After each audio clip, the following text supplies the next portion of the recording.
Toastmaster, fellow members, and guests. Today I'm going to tell you more about my name and where it came from.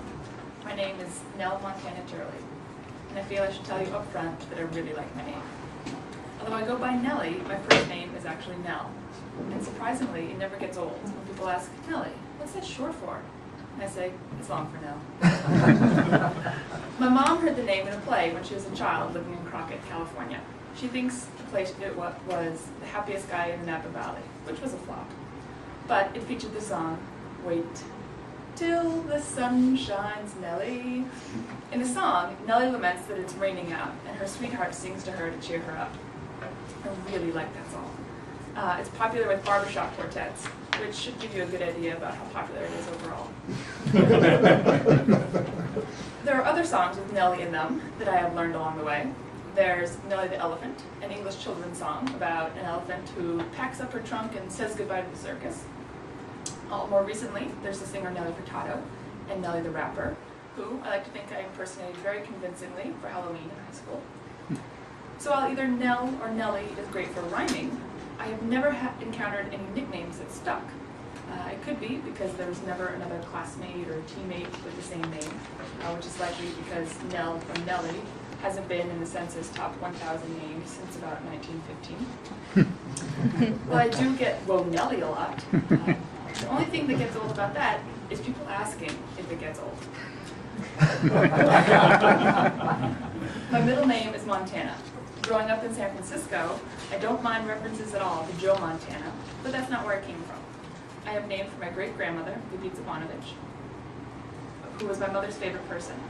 When my great-grandmother was 18 in about 1910, she traveled all alone from Yugoslavia, across Europe, across the Atlantic, and then across the United States to Butte, Montana, to marry a man from her village whose previous wife had died mysteriously of a shotgun wound in the kitchen. Oh boy. After he died in a mining accident, she was left to take care of their 8 children. She sent the oldest boy west to California to find a suitable town to set up a boarding house, and they settled in Crockett, California, next to the C&H sugar plant, where my mother was later born and raised. States and places for names are a highlight in the Turley family. There's Whitney, Tennessee, where my father was born, my younger sister Savannah, a nod to where my father grew up, and Christina Mariana, no doubt named for the famous Mariana Islands in Oceania.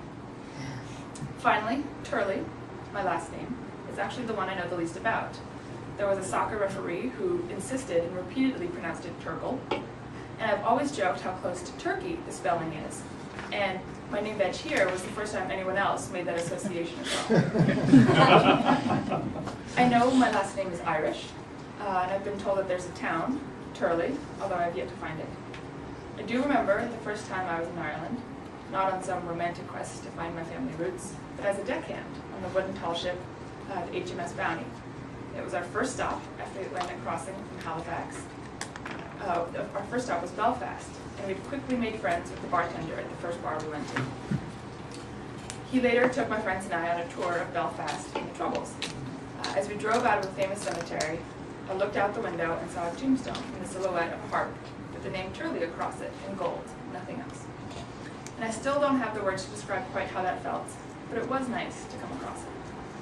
My mother always thought Nell Montana would be a great stage name. And I came close when the year I was on the Michigan Ballroom dance team, and we became national champions. So even though that didn't quite pan out, I still think it suits me just fine. Mr. Toastmaster.